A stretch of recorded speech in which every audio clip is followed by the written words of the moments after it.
करता हूँ। अब हो सकता है किसी रोज उसका कर्ज भी चुकाना पड़े मुझको, चुकाने को हम तैयार बैठे हैं। दुनिया में जिन्होंने भी इस खबर को देखा, मुकेश चंद्राकर की इस घटना को समझा सुना, सबकी यही डिमांड थी कि इन चारों आरोपियों को फांसी की सजा दी जाए। लेकिन कब? न्याय में काफी देरी हो रही है। उसके बाड़े को तोड़ने में 8 महीने लग गए। सोचिए, 3 तारीख को सेप्टिक टैंक से मुकेश चंद्राकर की लाश मिली, पुलिस ने SIT का गठन किया और 71 लोगों को अभी तक इस मामले में गवाह बनाया गया है और 1200 पेज की चार्जशीट फाइल की गई थी। न्याय तो अभी मिला नहीं है, क्योंकि जब तक इन चारों आरोपियों को फांसी की सजा ना हो जाए तब तक न्याय मिल गया या फिर न्याय हो गया ये कहना गलत होगा। बहुत लोग भूल गए होंगे मुकेश चंद्राकर को। मुकेश चंद्राकर के साथ क्या हुआ था बहुत लोग भूल ही गए होंगे, लोग आगे बढ़ गए। न्याय की बात बहुत कम लोग करते हैं। बीजापुर से 8 महीने बाद मुकेश चंद्राकर को लेकर बड़ी खबर आई है। 1 जनवरी की तारीख आपको मालूम होगी। मुकेश चंद्राकर 1 जनवरी को लापता हुए थे। 3 जनवरी को मुकेश चंद्राकर का शव मिला था सेप्टिक टैंक से और 5 जनवरी को आरोपी पकड़े गए थे। 4 आरोपी, उसमें से मुख्य आरोपी ठेकेदार सुरेश चंद्रकार, जो किसी समय में बावर्ची था और उसके बाद करोड़ों का आसामी बन गया काला पीला करके। आज उसके बाड़े पर नगर पालिका परिषद बीजापुर ने बुलडोजर चलाया है।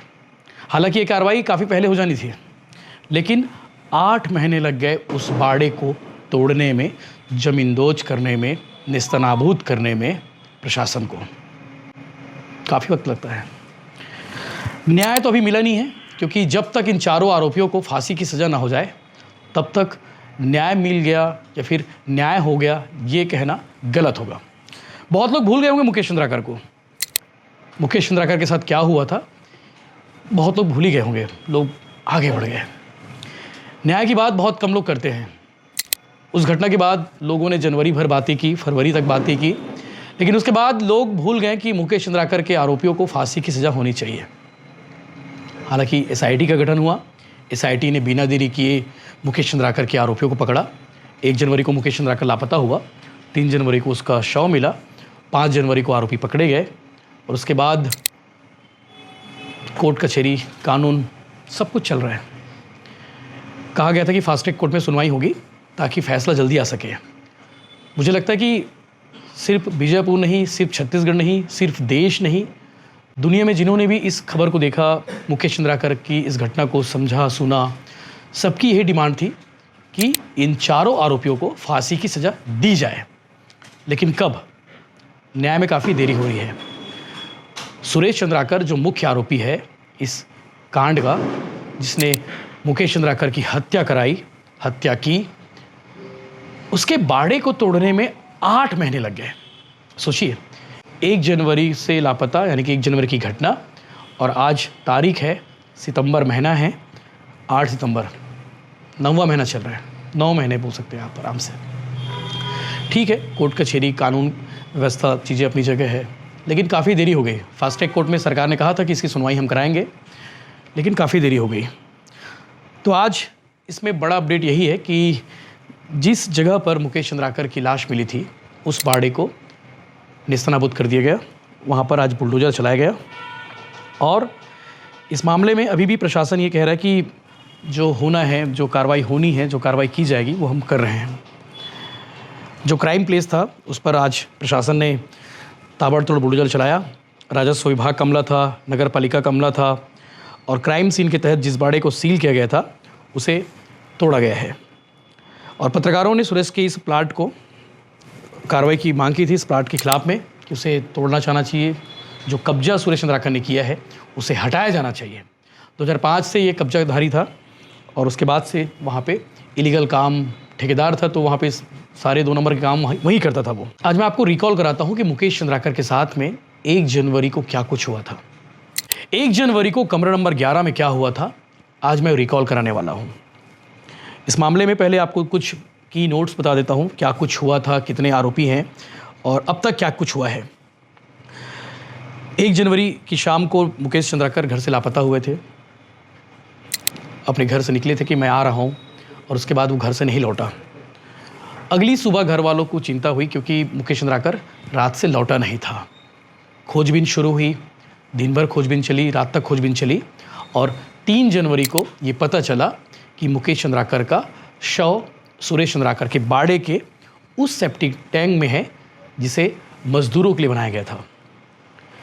और उसके बाद इस मामले में 5 तारीख तक हैदराबाद से सुरेश चंद्राकर, जो मुकेश चंद्राकर का रिश्तेदार भी है, बड़ा ठेकेदार भी है, जो अक्सर काला पीला करता था। इसकी शुरुआत एक बावर्ची से हुई थी। बावर्ची था किसी समय में, उसके बाद राजनेताओं के संपर्क में आया और उसके बाद ये बड़ा ठेकेदार बन गया, करोड़ों का ठेका लेना शुरू कर दिया। और मुकेश चंद्राकर ने इसकी सड़क की स्टोरी बनाई थी एनडीटीवी और बस्तर जंक्शन में। उसके बाद इसे टारगेट किया गया था। घटना के 4 दिन पहले, शायद 27 दिसंबर को, एक बड़े अमाउंट को भी सुरेश चंद्राकर ने निकाला था। यानी कि उसकी प्लानिंग 27 तारीख से शुरू हो गई थी कि मुकेश चंद्राकर को मारना है, और मारने के बाद वो कहाँ छिपेगा, क्या करेगा, कितने पैसे की ज़रूरत पड़ेगी, वो सब इंतज़ाम करना उस दिन शुरू कर दिया था। और इसीलिए बैंक से उसने बड़ा अमाउंट निकाला था। उसके बाद इस पूरे मामले में 3 तारीख को सेप्टिक टैंक से मुकेश चंद्राकर की लाश मिली। पुलिस ने एसआईटी का गठन किया और 71 लोगों को अभी तक इस मामले में गवाह बनाया गया है और 1200 पेज की चार्जशीट फाइल की गई थी। और इस मामले में सुरेश चंद्राकर, ठेकेदार दिनेश चंद्राकर, रितेश चंद्राकर, उसका सुपरवाइज़र महेंद्र रामटेके, ये चारों आरोपी पकड़े गए और इन चारों के खिलाफ में अलग अलग धाराएं लगाई गई थी। भारतीय न्याय संहिता BNS की धारा 103 हत्या के लिए, 238 सबूतों को गायब करना या फिर अपराधी को बचाने या फिर गलत जानकारी देने के लिए। इसके अलावा BNS की धारा 61 अपराधी की साजिश, BNS की धारा 250 अपराधी को सजा से बचाने के लिए उपहार लेना आदि, इन तमाम धाराओं के तहत केस दर्ज किया गया। क्राइम सीन में क्या हुआ था बताता हूँ। इन चारों में रितेश चंद्राकर और महेंद्र रामटेके ने क्राइम सीन के 17 कमरों में से कमरा नंबर 11 में मुकेश चंद्राकर पर लोहे की रॉड से हमला कर उसे घातक चोटें पहुंचाई थी। इसके बाद शव को सेप्टिक टैंक में डालकर कंक्रीट से ढक दिया। दिनेश चंद्राकर 1 जनवरी की रात को वारदात के बाद सबूत को छिपाने और सुरेश चंद्राकर की पूर्व नियोजित योजना के अनुसार आरोपियों को भगाने के लिए मदद करने सामने आया। सुरेश ने घटना के समय शहर से बाहर रहने की योजना बनाई थी ताकि उस पर किसी को शक न हो। रितेश, दिनेश और महेंद्र ने साजिश के तहत मुकेश चंद्राकर के 2 मोबाइल फ़ोन बीजापुर से करीब 65 किलोमीटर दूर तुमनार नदी में फेंक दिया था। इतना ही नहीं, आरोपियों ने मुकेश चंद्राकर के मोबाइल फ़ोन को फेंकने से पहले पत्थरों से तोड़ दिया था। पूछताछ के दौरान सुरेश चंद्राकर ने पुलिस को बताया था कि मुकेश उसका रिश्तेदार है और वह अपने चैनल पर उसके खिलाफ खबरें प्रकाशित कर रहा था, जिससे उसके काम के खिलाफ जांच हो रही है और इसी से वो परेशान था। सुरेश चंद्राकर बावर्ची से बड़ा ठेकेदार कैसे बना, इसके बारे में आपको बताते हैं। सलवा जुडूम के बारे में आप सबने सुना ही होगा। नक्सलियों के खिलाफ पुलिस आरक्षण में एक अभियान शुरू किया गया था और इसमें सुरेश चंद्राकर भी शामिल था। सुरेश बेहद गरीब परिवार में पैदा हुआ, लेकिन पिछले कुछ सालों में नक्सल प्रभावित इलाकों में सरकारी निर्माण कार्यों का ठेका लेकर वो बस्तर के सबसे बड़े ठेकेदार बन गया था। 40 साल के सुरेश पहली बार 23 दिसंबर 2001 को तब चर्चा में आया था जब 73% आदिवासी आबादी वाले बीजापुर में उन्होंने शाही अंदाज में शादी की थी। उन्होंने होने वाली पत्नी के लिए ससुराल तक आने के लिए एक हेलीकॉप्टर तक मंगवाया था। इसके अलावा बीजापुर जैसी जगह में उन्होंने अपने विवाह समारोह में नाच गाने के लिए रशियन डांसर का दल भी बुलाया था। इसके अलावा विवाह के अगले दिन उन्होंने बीजापुर के स्टेडियम में भारी दावत भी दी थी। कहा जाता है कि बस्तर में इससे पहले ऐसी शाही शादी कभी नहीं हुई थी। इस विवाह समारोह की तस्वीरें, वीडियो क्लिप सोशल मीडिया पर अभी भी आप देख सकते हैं। ये वो सुरेश चंद्राकर है जिसने अपने ही रिश्तेदार को, तो एक साहसी पत्रकार था जिसके ऊपर कभी दाग नहीं लगे, उसकी हत्या कराकर सेप्टिक टैंक में चुनवाया था। ये वही सुरेश चंद्राकर है। हैदराबाद से गिरफ्तार हुआ था, उसके बाद से जेल में है। चर्चा ये भी है, सुनने में ये भी आया है, कई बार इसने ज़मानत के लिए अर्जी भी लगाई थी, लेकिन ज़मानत नहीं मिली है, मिलनी भी नहीं चाहिए, सीधे फांसी होनी चाहिए। कोई शक नहीं है, फांसी होनी ही चाहिए, तभी मुकेश चंद्राकर को न्याय मिलेगी। आज प्रशासन ने कार्रवाई की है, सोचा इसी बहाने आपको रिकॉल कराया जाए, मुकेश चंद्राकर की याद आप सबको दिलाई जाए। जय हिंद।